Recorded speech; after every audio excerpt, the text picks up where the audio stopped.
Fala galera da HWAP, beleza? Agora nós temos um Intel baratinho que você pode comprar para concorrer com o Ryzen 3300X.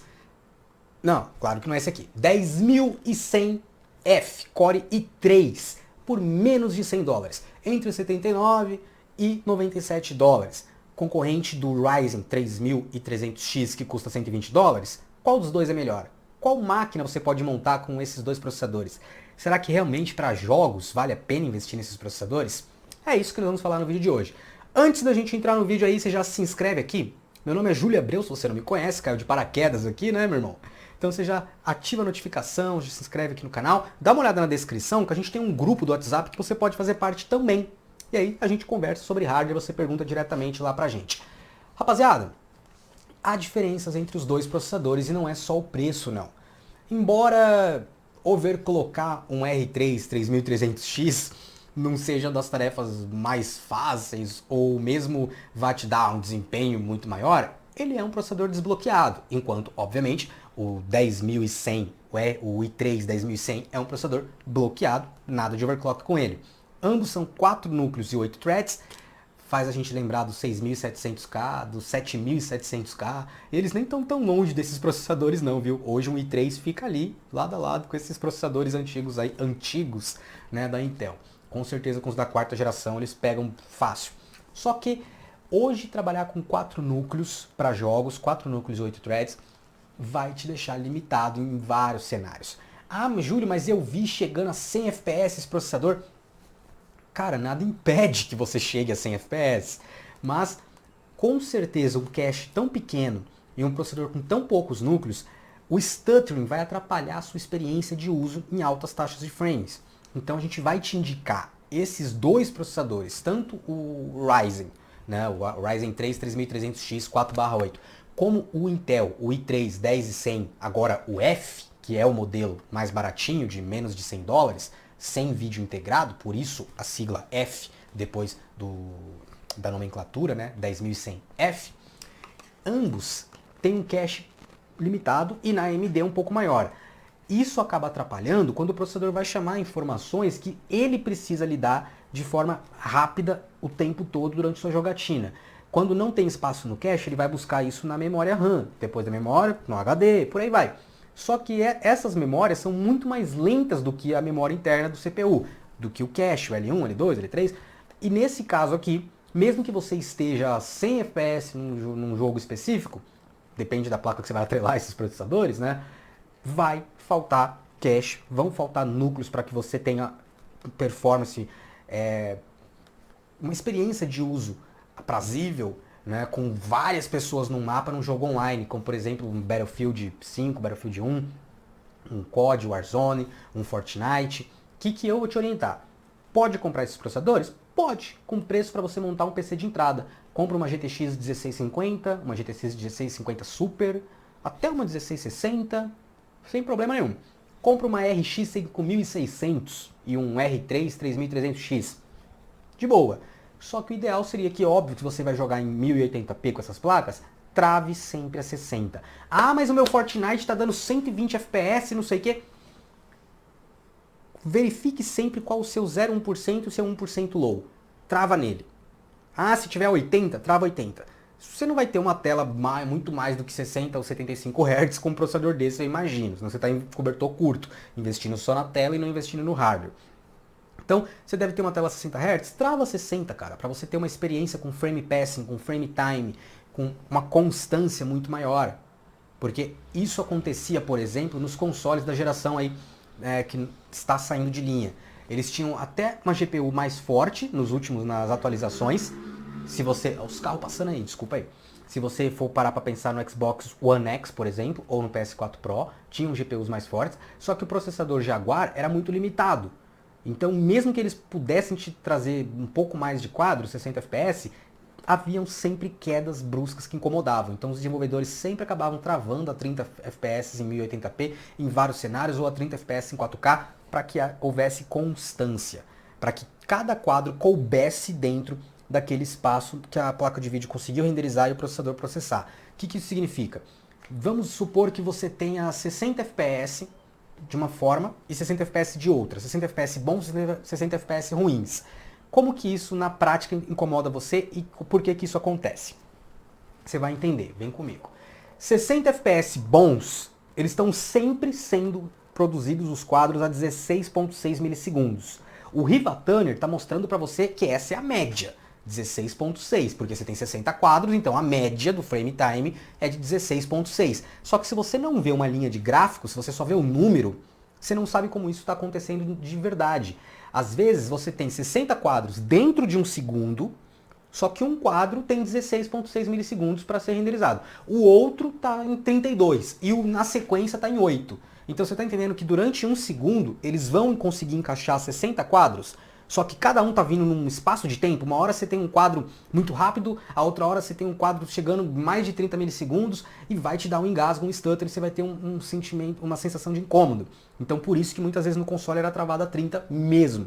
E aqui, com esses processadores, por um cache muito pequeno, por uma quantidade pequena de núcleos, né, você vai fechar tudo só para jogar o seu COD online, seu Warzone, pega a sua 1650 Super, sua RX 5600, põe o seu R3 3300 ou o seu i3 10100F e trava a 60 FPS. Se puder jogar um buffer ali ainda melhor para você. Ah, cara, mas olha, eu tô jogando mesmo, Juliette, Fortnite e tá dando 120. Trava no espaço que você encontrar uma maior folga. Porque com certeza com essa quantidade de núcleos, quantidade de caches, esses processadores vão acabar incomodando na sua experiência, na experiência geral. Você vai ter stutter, você vai ter engasgos, e aí você vai ver lá 120 FPS e dando uns engasgos às vezes do nada, em momentos que você fala, pô, qual o gargalo? E esse tipo de CPU vai bater 100% de uso na maioria dos grandes títulos. Se você for jogar um Assassin's Creed que faz uma autodemanda, tem uma autodemanda de núcleos, vai acabar lotando 100% de uso o tempo todo. Então na hora que chegar no limite da CPU, mesmo que você esteja em performance o suficiente com a placa de vídeo e esteja rodando a 60 e o processador der conta, você vai notar que por ele estar na tampa com essa quantidade de núcleos, vai acontecer o famoso stutter. Mas, dependendo do que você está pensando aí montar com uma placa de vídeo mais baratinha e para jogar 60 FPS Full HD, pode atender você. Dá uma olhada aqui com a gente que eu vou te mostrar se vale a pena ou não. Tem uns testes que eu vi com o próprio 10100, mas o 10100 não o que vai ficar a $100, o 10100 normal, né? E eu vou mostrar pra vocês vão ver aí que o desempenho não vai mudar, porque a única diferença do 10100F pro 10100 normal é o fato desse 10100F não ter vídeo integrado para poder ficar mais baratinho e concorrer com a AMD, sem que a Intel tenha que cortar os custos, né? Intel lança silenciosamente o i3 10100F por menos de $100. Aqui eles comentam que é o Comet Lake que vai virar o PC, o CPU BR 1000 grau mesmo, vem aí com Cooler Box já na caixa, TDP baixíssimo, e aqui a memória cache de apenas 6 megas. Vocês estão vendo que é um processador ainda em 14 nanômetros e 4.3 GHz, o que é suficiente para você encarar a maioria dos gameplays. Olha aqui, dá uma olhada com a gente nesse gameplay que o Diego fez lá atrás, meses atrás, né? No Assassin's Creed Odyssey.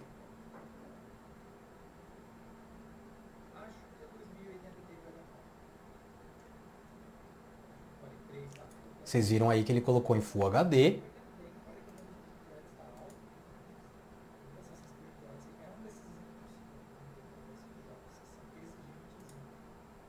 Olha, o uso da CPU, galera, tá altíssimo, muito alto realmente.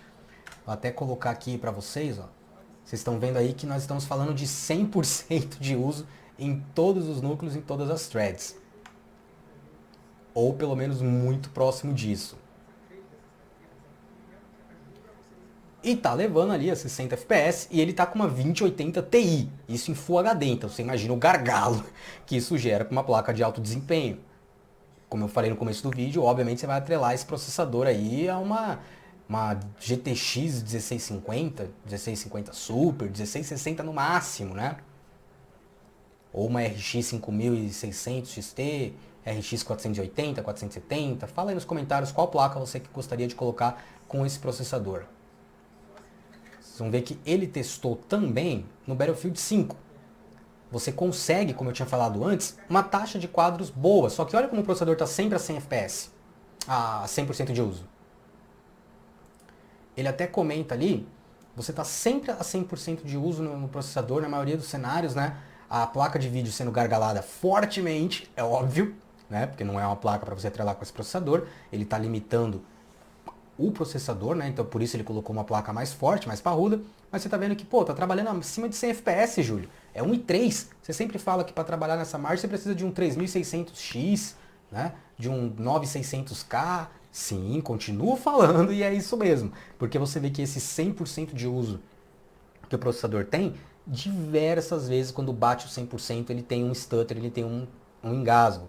Durante o gameplay ali, ele até trava, ele falou, meu, vou travar 60 para ver se dá uma folga pro processador e a jogatina fica mais estável. Eu não fico hora 80, hora 120, hora 70, hora 40.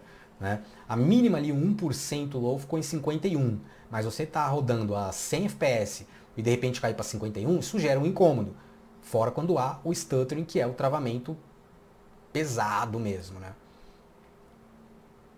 Então eu sempre recomendaria você que trave para ter uma melhor experiência de uso. E provavelmente com uma 1660 ou mesmo uma 5600 XT, você vai querer jogar a 60 FPS, porque ela não vai entregar performance de 2080 Ti.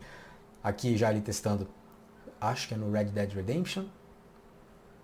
A placa de vídeo tá gargalando abaixo dos 50%, então vocês veem realmente que é um puta processador, e ele travou a 60, bonitinho, para que realmente houvesse uma folga. Olha o processador ali, ó, abaixo dos 80.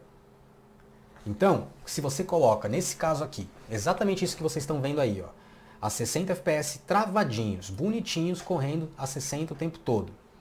Eu não consigo tirar esse título em cima. Isso que tá me incomodando, que às vezes eu perco até o fio da meada aqui, ó. Pronto, ó, é só parar o mouse.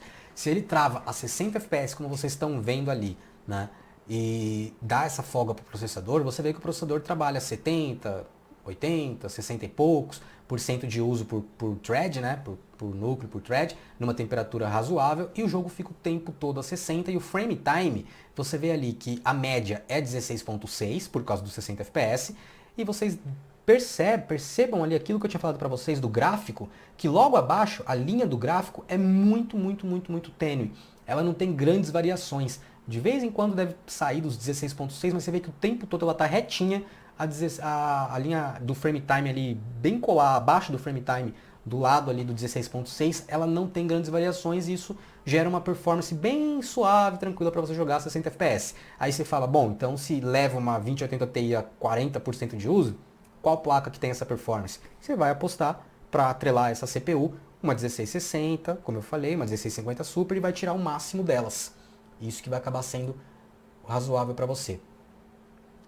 Aqui ele está testando a 350 FPS rodando um COD. Aí você me fala, Júlio, como que esse processador está rodando mais de 300 FPS nesse jogo, cara? Primeiro porque está levando a 20%, 33% a 2080 Ti, um gargalo monstro, né? E segundo porque o próprio jogo em si, ele está pedindo mais de performance por núcleos, 4.3 GHz ali, do que um monte de núcleos, um monte de threads. Esse jogo não tem uma performance que vai demandar de você ter 8 núcleos, 16 threads, ele não pede CPU. O que vai mandar aqui é a placa de vídeo. Só que, como o seu processador não consegue trabalhar numa margem muito acima do que ele está tendo ali, está gargalando com 20% de uso a 2080 Ti. Absurdamente um gargalo evidente, né? E aqui no Fortnite, eu já falaria para vocês que para mim tá jogando errado, porque mesmo que esteja ali 80, 90, às vezes cai abaixo dos 70 e tá dando para rodar a 150 FPS, eu não gostaria de jogar com essa variação de frames, que você vê que a média é 168. Aí a mínima é 88, 90 ali agora. Tipo, é metade. Então, momentos que você caia para metade do quadro, do seu tempo de resposta, da taxa de atualização, vai incomodar muitos jogadores competitivos. Então, eu travaria, se fosse a 100, porque de repente de 100 para 85, que está ali no 1% low, eu não vou sentir tanto.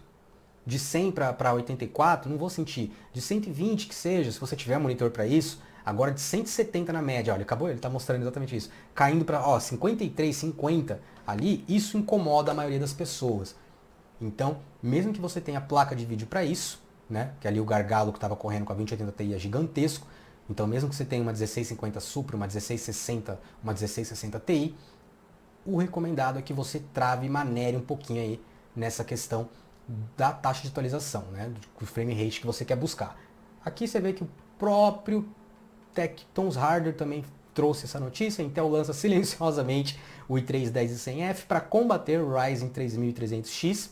Eu diria que ambos os processadores, a mesma experiência de uso aí que você vai ter, mas eu acho que ainda assim, mesmo com $20 a mais, mesmo custando 120 em vez dos 100 que pode custar o 10100F, eu acho que o processador da AMD pode ser uma melhor escolha, porque pode te permitir upgrades futuros muito bons pelo socket da AMD, trazer uma maior compatibilidade com outros processadores aí do lineup dela, e pelo cache um pouquinho maior. A gente sabe que o cache da Intel na arquitetura, até pelo menos contra os Ryzen 3000, são um pouquinho mais competitivos, né? Eles têm uma eficiência maior, mesmo tendo em questão de megas, né, em densidade, um tamanho menor, né? Você vê aqui 6 megas apenas no cache L3 para o 10100, e isso equivale ao tamanho do cache lá no Ryzen 3 3300.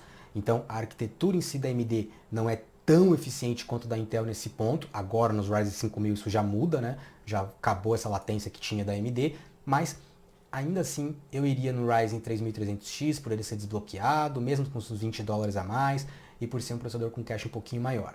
Então minha escolha nesse momento aí ainda seria o R3 3300. Beleza, galerinha? Então é isso. Só falando aí porque eu sei que vão perguntar do 10100F, tem a galera que investe pesado no upgrade, tem a galera que quer economizar um pouquinho mais também, né? Então a gente traz esse tipo de vídeo variados aí. Se você acha que deu a louca no Júlio, se não é o tipo de conteúdo para ver aqui, porque você é entusiasta e tá procurando 3090, me fala. Se você acha que é bom variar, que também todo mundo às vezes quer ter conteúdo aqui no canal e às vezes nem todo mundo quer gastar num 9900K, num 10900K, deixe seu feedback do que você achou, do que você pensa desse tipo de conteúdo com a gente aqui da HWAP. Um abraço, até a próxima. Valeu!